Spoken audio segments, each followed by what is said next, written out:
قرآن کریم کی جب ہم شروعات کرتے ہیں تو شروعات کرنے سے پہلے اعوذ باللہ من الشیطان الرجیم پڑھنا واجب ہے۔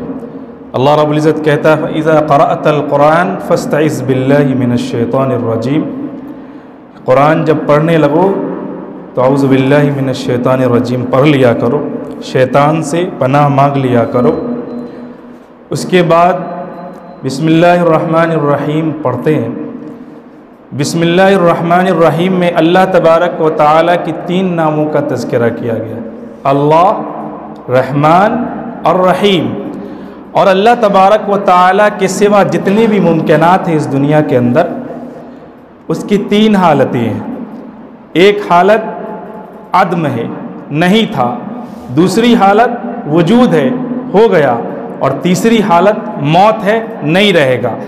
تو اللہ رب العالمین نے عدم سے وجود بخشا، دنیا میں انسان آیا تو اللہ رب العزت کے رحم پر جی رہا ہے، اس کے رحمانی صفت کی جو رحمانیت ہے اس سے ساری دنیا فائدہ اٹھا رہی ہے۔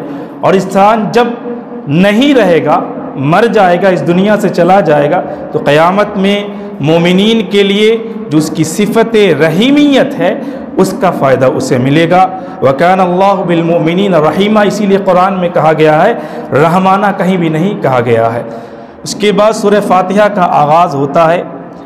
اللہ تبارک و تعالی نے قرآن کریم میں فرمایا، ہم شروعات کرتے ہیں الحمدللہ رب العالمین، تمام تعریف اللہ رب العالمین کے لیے ہے۔ الحمدللہ رب العالمین یہ انسان کا سب سے پہلا جملہ ہے جب اللہ تبارک و تعالیٰ نے انسان کو پیدا کیا۔ چنانچہ ابن حبان کی روایت ہے جسے مرفوعاً اور موقوفاً دونوں روایت کیا گیا ہے۔ علامہ البانی نے حدیث کو صحیح قرار دیا ہے کہ جب حضرت آدم علیہ السلام کا جسد خاکی اللہ رب العزت نے بنایا، اور جب روح پھونکا، روح کیسے پھونکی گئی جانتے؟ سر کے اوپر سے پھونکی گئی۔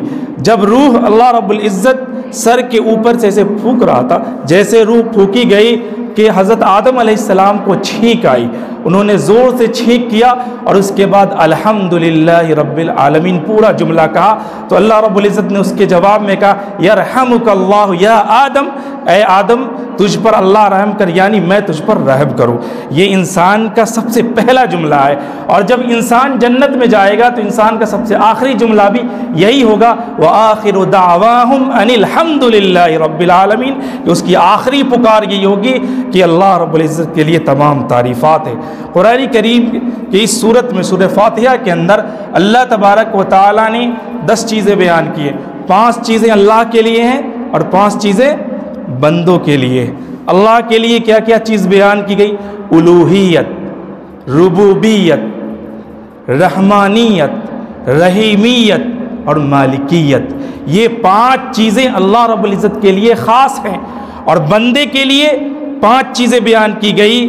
عبادت، ایاک نعبد و ایاک نستعین، استعانت، یہ خالص توحید ہے۔ یہ آیت جو ہے خالص توحید ہے۔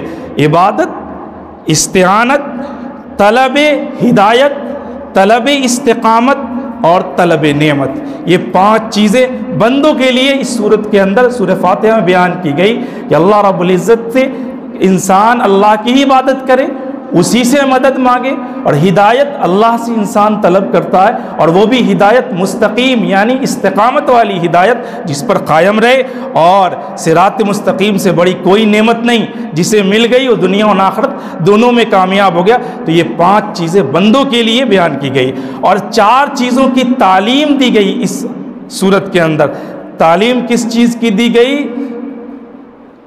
آداب دعا، استحقاق دعا، اصل دعا، اس کے بعد وضاحت دعا، یہ 4 چیزوں کی تعلیم دی گئی۔ آداب دعا، دعا کے آداب، طریقہ سکھلایا گیا، دعا کے طریقے سکھلائے گئے۔ کس طریقے سے؟ یوں ہی ہاتھ اٹھا کے ڈائریکٹ نہ مانگ لیا کرو، پہلے اللہ رب العزت کی تعریف بیان کرو، الحمدللہ رب العالمین الرحمن الرحیم مالک یوم الدین ایاک نعبد و ایاک نستعین ایاک نعبد و ایاک نستعین، یہاں تک اللہ تبارک و تعالیٰ کی آپ نے تعریف کر لی۔ تو جب انسان اللہ کی تعریف کر لیتا ہے تو وہ مستحق ہو جاتا ہے اللہ سے مانگنے کا، اللہ اسے یہ حق دے دیتا ہے کہ اب تو ہم سے مانگ۔ تو استحقاق دعا، انسان کو پھر اللہ تعالیٰ حق دے رہا مانگ، تو انسان مانگتا اہدنا الصراط المستقیم، یہ طلب دعا ہے، یہ اصل دعا ہے۔ مانگ رہا ہے اللہ رب العزت کس چیز کی ہدایت؟ صراط مستقیم کی ہدایت مانگ رہا ہے۔ اور وضاحت دعا کیا ہے؟ صراط الذین انعمت علیہم غیر المغضوب علیہم ولا الضالین۔ یہ وضاحت دعا ہے کہ مجھے صراط مستقیم پر چلا، ان لوگوں کے راستے پر۔ یہ وضاحت کر رہا ہے کہ جن پر تو نے انعام اپنا کیا ہے۔ انعام اللہ نے کن پر کیا؟ فَأُولَٰئِكَ مَعَ الَّذِينَ أَنْعَمَ اللَّهُ عَلَيْهِم مِّنَ النَّبِيِّينَ وَالصِّدِّيقِينَ وَالشُّهَدَاءِ وَالصَّالِحِينَ وَحَسُنَ أُولَٰئِكَ رَفِيقًا۔ یہ شہداء ہیں، صالحین ہیں، انبیاء ہیں، صدیقین ہیں، مومنین ہیں، اولیاء ہیں، ان پر اللہ رب العزت کا انعام ہوا، ان کے راستے پر چلا۔ یہ وضاحت کی گئی۔ اس کے بعد غیر المغضوب علیہم کے راستے سے بچا، ولا الضالین کے راستے سے بچا۔ غیر المغضوب علیہم سے مراد یہود ہے، ولا الضالین سے مراد نصارہ ہے۔ اور یہاں نصارہ سے پہلے یہود کا تذکرہ کیا، اس کی وجہ ہے، وجہ یہ ہے کہ دنیا کے اندر نصارہ سے پہلے تاریخی اعتبار سے یہود سب سے پرانی قوم ہے۔ دوسری چیز کہ یہود نے دو انبیاء کا انکار کیا، ایک حضرت عیسیٰ علیہ السلام کا، دوسرے حضرت محمد صلی اللہ علیہ وسلم کا۔ نصارہ نے صرف حضرت محمد صلی اللہ علیہ وسلم کا انکار کیا۔ اور یہود دنیا میں اسلام اور مسلمان کا سب سے بڑا دشمن ہے، اور اس نے دنیا میں تمام لوگوں کو گھما کے رکھا ہے۔ اور چوتھی چیز یہ کہ یہود جو تھے وہ علم رکھتے تھے، عمل نہیں کرتے تھے، اسی لیے اس کا پہلے ذکر کیا گیا کہ عرفوا الحق ولم يعملوا بمقتضى، جان گئے تھے حق کو لیکن اس پر عمل پیرا نہیں ہوئے تھے۔ اور نصارہ تو تھے وہ عمل کرتے تھے، عبادت کرتے تھے، لیکن ان کے پاس علم نہیں تھا۔ اسی لیے امام ابن تیمیہ نے کہا اقتضاء الصراط المستقیم کے اندر کہ بے عمل عالم یہود کی طرح ہے اور بے علم عابد نصارہ کی طرح ہے۔ اگر آپ کے پاس علم ہے، آپ عمل نہیں کرتے تو آپ یہود کے نقش قدم پر، اور اگر آپ کے پاس عمل ہے لیکن علم نہیں تو آپ نصارہ کے نقش قدم پر۔ اور آج دنیا میں یہ دونوں چیزوں پر انسان چل رہا ہے، اور بیچ کا راستہ جو بیلنسنگ والا راستہ ہے، انعمت علیہم منعم علیہم، جن پر اللہ کا انعام ہوا، اس کے راستے کو ہم چھوڑے ہوئے ہیں۔ اور ہم کامیاب اسی وقت ہوں گے جب علم کے ساتھ عمل اور عمل کے ساتھ علم ہو، تبھی جا کے ہم کامیاب ہوں گے۔ اس کے بعد سورہ بقرہ کی شروعات ہوتی ہے۔ اللہ تبارک و تعالیٰ نے سورہ بقرہ کی شروع میں قرآن کریم کے تعلق سے فرمایا اس میں کوئی شک نہیں ہے، ریب ہے۔ یہ ریب کہتے ہیں الشک بتہمت، جو تہمت کے ساتھ شک جس میں آ جائے اسے ریب کہا جاتا۔ اور مشرکین جو تھے وہ تہمت کے ساتھ شک کرتے تھے کہ اللہ کے نبی صلی اللہ علیہ وسلم نے اس قرآن کو گڑھ لیا ہے، یا دوسروں سے مدد کے طور پر مدد حاصل کر کے دوسروں سے اس کو بیان کر رہے ہیں۔ اس کے بعد اللہ رب العزت کہتا ہے کہ قرآن ایک سمندر ہے، اس سے فیضیاب وہی ہو سکتا ہے جو متقی ہوگا، پرہیزگار ہوگا، وہی اس سے سب سے زیادہ فائدہ اٹھا سکتا ہے۔ اس کی 6 صفات بیان کی گئی کہ وہ غیب پر ایمان رکھتے ہیں، نماز قائم کرتے ہیں، اللہ نے جو رزق دیا اس میں سے خرچ کرتے ہیں۔ غیب پر ایمان رکھنا ہے، غائب پر نہیں۔ غیب اور غائب میں فرق ہوتا ہے۔ غائب وہ ہے جسے آپ نہ دیکھ سکتے ہیں اور وہ آپ کو نہ دیکھ سکے، غیب وہ ہے جس کو آپ نہ دیکھ سکے لیکن وہ سب کو دیکھ رہا ہو، تو اللہ غیب ہے۔ غیب پر ایمان رکھنا ہے۔ غیب پر ایمان یہ ہوا کی طرح ہے، نماز یہ پانی کی طرح ہے، اور جو اللہ نے رزق دیا ہے یہ کھانے کی طرح ہے۔ ہوا نہ ہو تو انسان مر جائے، کھانا پانی نہ ہو تو انسان مر جائے، اور اگر کھانا نہ ملے تو انسان مر جائے۔ لہٰذا آپ غیب پر ایمان لائے تو آپ کو اس کے بعد نماز پڑھنا ضروری ہے، وہ پانی کی طرح ہے۔ اگر آپ نماز نہیں پڑھتے تو آپ کا ایمان کوئی معنی نہیں رکھتا، اور اگر آپ نمازی ہیں تو پھر اللہ نے جو رزق دیا اس کو اللہ کی راہ میں خرچ کیجئے، زکوٰۃ نکالیے، مال اللہ کے راہ میں دیجئے۔ نہیں دیتے ہیں تو آپ کا کوئی عبادت بے فائدہ ہے، فائدہ مند نہیں ہے۔ اس کے بعد اللہ رب العزت کہتا ہے جو ہم نے کتاب پچھلے انبیاء پر نازل کی، نبی پر نازل کی، ان پر ایمان رکھتے ہیں اور یقین رکھتے ہیں آخرت پر۔ یہ 6 صفات جن کے اندر ہوں گے وہی متقی کہلائے گا، وہی قرآن سے سب سے زیادہ فائدہ اٹھانے والا ہوگا۔ اور اس کے بعد کا یقین 3 طرح کا ہوتا ہے، علم الیقین، عین الیقین، حق الیقین۔ علم الیقین جو دلائل سے سامنے آتا ہے، بڑا عین سے، اور اس کے بعد ہوتا ہے عین الیقین جو مشاہدے سے ہم جانتے ہیں، اور حق الیقین جو تجربے سے آتا ہے۔ آج ہمیں موت نہیں نظر آتی، لیکن جب ہمیں موت آئے گی تب ہمیں حق سمجھ میں آ جائے گا کہ یہ حق الیقین تھا۔ جی اس کے بعد اللہ تبارک و تعالیٰ نے 5 آیتوں کے اندر مومنین کا تذکرہ، 2 آیتوں کے اندر کفار کا تذکرہ، 13 آیتوں کے اندر منافقین کا تذکرہ فرمایا۔ جو باطن میں اور ظاہر دونوں میں فرما بردار ہو وہ مومن ہے، جو باطن اور ظاہر دونوں میں نافرمان ہو وہ کافر ہے۔ جو باطن میں نافرمان ہو، فرما بردار ظاہر میں جو دکھائے کہ میں فرما بردار ہوں اور باطن میں کافر ہو وہ منافق ہے، اور منافق کا جو جھوٹ ہے وہ کافر کے جھوٹ سے زیادہ بڑا ہے۔ اسی لیے قرآن نے کہا کہ فی الدرک الاسفل من النار، وہ جہنم کے سب سے نچلے طبقے میں ہوں گے۔ اس کے بعد اللہ رب العزت نے اپنی توحید پر 2 آیتیں نازل کی، یا ایھا الناس اعبدوا ربکم الذی خلقکم والذین من قبلکم لعلکم تتقون الذی جعل لکم الارض فراشا والسماء بناء وانزل من السماء ماء فاخرج به من الثمرات رزقا لکم فلا تجعلوا للہ اندادا وانتم تعلمون۔ کیا قرآن ہے!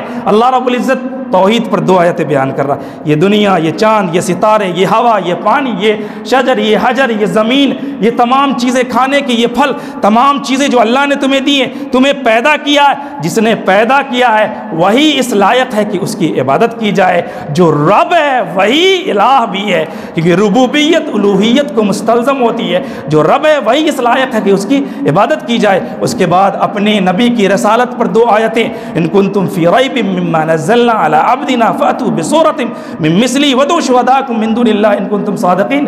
اللہ رب العزت 2 آیتیں اپنے نبی کی رسالت پر بیان کرتا ہے کہ ہم نے جو کتاب دے کر اس نبی کو بھیجا ہے، چیلنج ہے تم ایک سورت بنا کر لے آؤ۔ قرآن میں کہیں اللہ کہتا ہے 10 آیتیں بنا لو، 1 آیتیں بنا لو، 1 سورت بنا لو۔ اللہ رب العزت چیلنج کر رہا ہے کہ تم اگر سچے ہو اپنی بات میں تو تم 1 سورت بنا کر دکھا دو۔ اللہ نبی کی رسالت پر یہ 2 آیت نازل کرتا ہے۔ بات آگے بڑھتی ہے، اس کے بعد حضرت آدم علیہ السلام کی تخلیق کا معاملہ آتا ہے۔ اللہ رب العزت کہتا ہے میں اپنا خلیفہ بنا رہا ہوں۔ یاد رکھیے گا اللہ تبارک و تعالیٰ کا کوئی خلیفہ دنیا میں نہیں، یہ عقیدہ بالکل غلط ہے۔ یہ کہتے ہیں کہ انسان اللہ کا خلیفہ ہے، یہ کہنا شرک ہے۔ انسان اللہ کا خلیفہ نہیں، اللہ کا کوئی خلیفہ نہیں ہو سکتا، اللہ کا خلیفہ نہیں ہو سکتا۔ انسان جنات کا خلیفہ، کیونکہ جنات انسان سے پہلا پیدا ہوا اور اللہ رب العزت نے اس کے بعد انسان کو پیدا کیا۔ اس لیے امام ابن تیمیہ نے لکھا ہے کہ ما جعل اللہ لہ خلیفۃ فہو مشرک، جس نے اللہ کا خلیفہ بنایا اس نے شرک کیا۔ لہٰذا انسان اللہ کا خلیفہ نہیں، جنات کا خلیفہ ہے۔ اس کے بعد اللہ رب العزت نے حکم دیا فرشتوں کو، سب کو کہ سجدہ کرو آدم کو۔ سب سجدے میں گر گئے، شیطان نے سجدہ نہ کیا۔ یہاں پر بڑی انٹرسٹنگ بات میں کہنے جا رہا ہوں، غور سے سنیے گا اور دل جمی سے سنیے گا، بڑا مزہ آئے گا۔ اللہ رب العزت نے کہا شیطان لوگوں کو، ملائکہ کو سجدہ کرو، ملائکہ سجدے میں گر گئے اور شیطان نے سجدہ نہیں کیا۔ شیطان نے سجدہ کرنے سے انکار کر دیا۔ اچھا ایک سوال یہاں پیدا ہوتا ہے کہ سجدہ غیر اللہ کو کرنا تو حرام، غیر اللہ کو سجدہ کرنا حرام ہے، کفر ہے، اللہ کے علاوہ سجدہ کرنا حرام ہے۔ تو اس کا جواب امام ابن عثیمین رحمہ اللہ نے بڑی زبردست دیا ہے۔ امام ابن عثیمین کہتے ہیں کہ اللہ کے علاوہ سجدہ کرنا حرام ہے، لیکن اللہ جسے سجدہ کرنے کا حکم دے دے تو وہ حرام کام بھی عبادت بن جاتا ہے، وہ حرام کام بھی عبادت بن جاتا ہے۔ اگر اللہ کا حکم ہے وہ حرام کام بھی ہے، چونکہ اللہ کا حکم ہے تو اسے کرنا ہے، پھر وہ عبادت بن جاتا ہے۔ جی، اور اس کی مثال قرآن کریم کے اندر موجود ہے، اس کی مثال قرآن میں موجود ہے۔ حضرت ابراہیم علیہ السلام کو خواب میں دکھایا بیٹے کو قتل کرو، قتل کرنا حرام ہے، قتل کرو۔ ابراہیم علیہ السلام جان رہے تھے کہ قتل حرام ہے، لیکن حکم اللہ کا تھا، اسی لیے لٹا دیا قتل کرنے کے لیے۔ اور جب اللہ کا حکم ہو جاتا ہے تو حرام چیز عبادت بن جاتی ہے۔ یہی وجہ ہے کہ اللہ تبارک و تعالیٰ نے سجدہ کرنے کا حکم دیا اور شیطان نے نہ کیا، اسی لیے وہ راندہ درگاہ ہو گیا۔ جی، اسی لیے راندہ درگاہ ہو گیا۔ اور اللہ تبارک و تعالیٰ جب کہے کر اور انسان نہ کرے، اور اللہ رب العزت کہے نہ کرو اور انسان کر لے، اب میں آپ سے سوال کرتا ہوں کہ ان دونوں میں بڑا گناہ کون سا؟ اللہ رب العزت ہم سے حکم دیتا ہے کرو، ہم نہیں کرتے، یہ بڑا گناہ ہے کہ اللہ رب العزت کہتا ہے نہ کرو اور ہم کرتے ہیں، یہ بڑا گناہ ہے۔ کون بڑا گناہ؟ پہلا والا اللہ تبارک و تعالیٰ نے حکم دیا اور انسان نہ کیا، یہ بڑا گناہ ہے، اور اللہ نے کہا نہ کرو اور انسان کرنا یہ چھوٹا گناہ۔ اس کی دلیل قرآن میں موجود ہے، دونوں حکم ہے۔ اللہ نے حکم دیا سجدہ کرو، شیطان نے نہیں کیا۔ اللہ نے آدم کو حکم دیا پیر کے پاس نہ جانا، وہ چلے گئے۔ حکم دیا نہ کر، انہوں نے کر لیا۔ اسے حکم دیا کر، اس نے نہیں کیا۔ جرم دونوں سے ہوا، خطا دونوں سے ہوئی، لیکن آدم کو معافی مل گئی اور شیطان راندہ درگاہ ہو گیا۔ تو یاد رکھیے، غلطی پر مصر رہنا یہ سرکشی ہے، اور غلطی کو مان لینا یہ تو انسانیت ہے۔ اور دوسری چیز، اللہ تبارک و تعالیٰ کے یہاں غلطی کی معافی ہے، سرکشی کی معافی نہیں ہے۔ شیطان نے سرکشی کی تھی، اسی لیے اسے معافی نہیں ملی۔ آدم علیہ السلام سے غلطی ہوئی تھی۔ غلطی کہتے ہیں شہوت، غلبہ شہوت کی وجہ سے کوئی کام ہونا، اسے غلطی کہتے ہیں۔ اور غلطی پر مصر رہنا، جمے رہنا، ڈٹے رہنا، اس کو سرکشی کہتے ہیں۔ اسی لیے کہا جاتا ہے غلطی پر ڈٹے نہ رہو کہ وہ سرکشی بن جائے۔ تو آدم کو حکم ہوا تھا نہ کرنا اور وہ کر گئے، اور شیطان کو حکم ہوا تھا کر، اس نے نہیں کیا، لہٰذا ان کی معافی ہو گئی اور اس کی معافی نہیں ہوئی، چونکہ اس نے سرکشی کیا تھا۔ جی، انہوں نے سرکشی کی، اس وجہ سے اس کی یہ راندہ درگاہ ہو گیا۔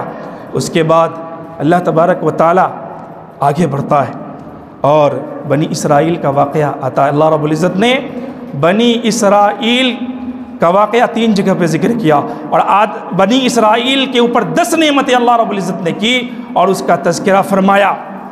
اور جانتے ہیں شیطان کے بعد یہ بنی اسرائیل کا تذکرہ ہو رہا ہے، یہود کا تذکرہ ہو رہا ہے۔ کیوں ہو رہا شیطان کے بعد؟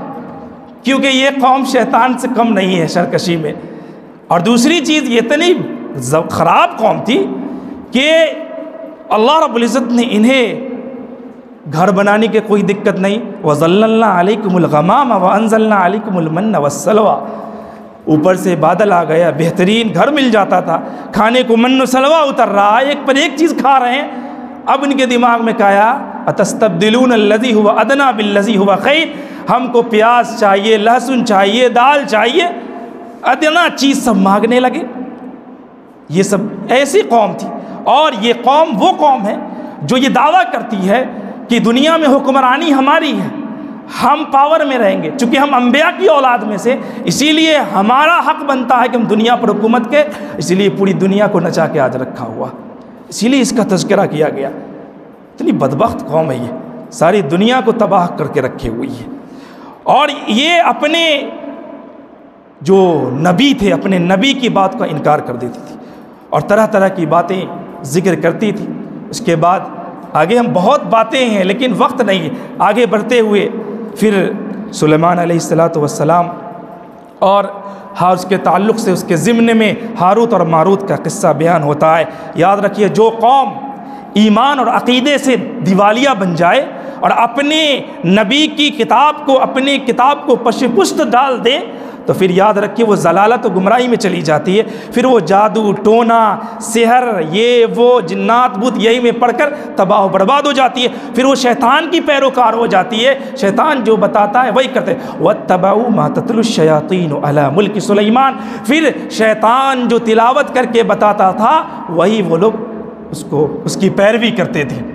اس کے بعد اللہ تبارک و تعالی آگے بیان فرماتا ہے، حضرت ابراہیم علیہ السلام کو چند الفاظ و چند کلمات پر آزمایا گیا، ان کی آزمائش، ان کی تعریف، حضرت اسماعیل اور ابراہیم کی، انہوں نے کعبہ کی تعمیر کی اور ان کی دعاؤں کا تذکرہ۔ اس کے بعد خانہ کعبہ کی ایک صفت بیان کی گئی، مثابۃ للناس و امنا، کہ یہ لوگوں کے لیے لوٹنے کی جگہ ہے۔ اللہ اکبر، ایسی جگہ ہے کہ انسان وہاں جائے تو جا کے آنا نہ چاہے، اور جب آئے تو چاہے کہ ہم بار بار جائیں، بار بار۔ یہ صفت ہے اس خانہ کعبہ کی، صفت ہے مثابۃ للناس، لوگ لوٹتے ہیں بار بار ادھر جانا چاہیے، تو یہ صفت بیان کی گئی۔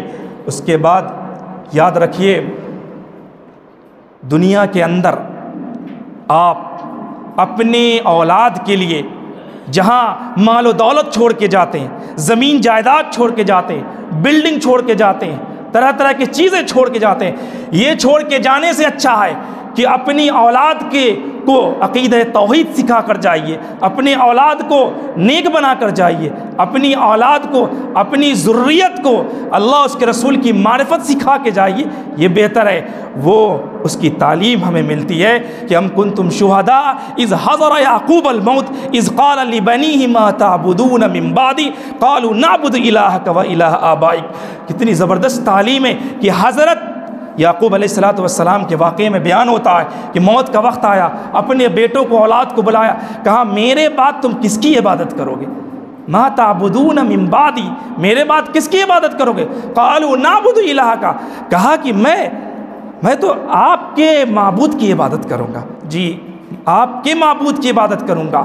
اور یاد رکھیے علماء نے یہ نقطہ بیان کیا ہے، آپ کے معبود کی عبادت کرنے کا مطلب یہ ہے کہ آپ نے نبی کے طریقے کے مطابق اللہ رب العزت کی عبادت کی، اسی طریقے سے ہم نبی کے طریقے کے مطابق اللہ کی عبادت کریں گے۔ عبادت ایسے نہیں کریں گے، جی عبادت ایسے قابل قبول نہیں، نبی کے طریقے کے مطابق عبادت ہونی چاہیے، وہی عبادت قابل قبول ہوتی ہے۔ اس کے بعد اللہ تبارک و تعالی فرماتا ہے کہ اللہ رب العزت کے رنگ میں رنگ جاؤ، اللہ کا رنگ سب سے بہتر رنگ ہے، صبغۃ اللہ ومن احسن من اللہ صبغہ ونحن لہ عابدون۔ پہلے پارہ کا آخری صفحہ ہے، صبغۃ اللہ، اللہ کے رنگ میں رنگ جاؤ۔ دنیا میں ہر طرح کا رنگ ہے، اور وہ رنگ کیسا ہے کہ رنگ چڑھتا ہے، انسان پانی چڑھایا تو پانی سے رنگ اتر گیا، ایک کپڑا ہے اس کو ایک رنگ میں ڈبا دیا، ایسا رنگین ہو گیا کہ پھر وہ رنگ اترے ہی نہ۔ تو اللہ کا رنگ تمہارے اوپر اس طرح سے چڑھ جائے، یعنی اسلام کا رنگ تمہارے اوپر اس طرح سے چڑھ جائے کہ تمہارا چلنا اسلام ہو، تمہارا دیکھنا اسلام ہو، تمہارا سننا اسلام ہو، تمہاری شخصیت سے، تمہارے کردار سے، تمہارے معاملات سے اسلام چھلکے۔ تم دیکھو تو اسلام کی آنکھوں سے دیکھو، تم سنو تو اسلام کی آنکھوں سے سنو، تم بولو تو اسلام کی زبان سے بولو، تمہارا چلنا اسلام کا ہو، یعنی کوئی دیکھے تو کہے کہ یہ اسلام کا پیروکار جا رہا ہے، یہ سچا مسلمان جا رہا ہے، ایسا رنگ تمہارے اوپر اسلام کا چڑھنا چاہیے۔ اس کے بعد اللہ تبارک و تعالیٰ کہتا ہے کہ نسب کوئی بھی ہو، تمہارا خاندان بڑا ہو، تم کسی بھی نسب سے، چاہے تم انبیاء علیہ السلام کی اولاد میں سے کیوں نہ ہو، وہ تمہیں کامیاب نہیں کر سکتا ہے۔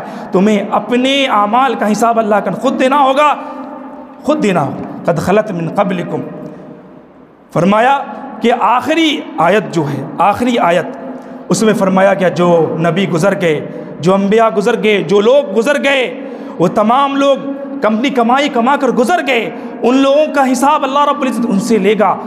اور تسألون عما كانوا يعملون، تم کس خاندان سے ہو، کس نبی کی اولاد سے ہو، یہ میٹر نہیں کرتا، تمہارا عمل کیا یہ میٹر کرتا ہے، اور تمہارے عمل کے تعلق سے اللہ تبارک و تعالی قیامت میں تم سے پوچھے گا۔ اس کے بعد دوسرا پارہ شروع ہوتا ہے، انشاءاللہ دوسرے پارے کی تفسیر میں کل کروں گا۔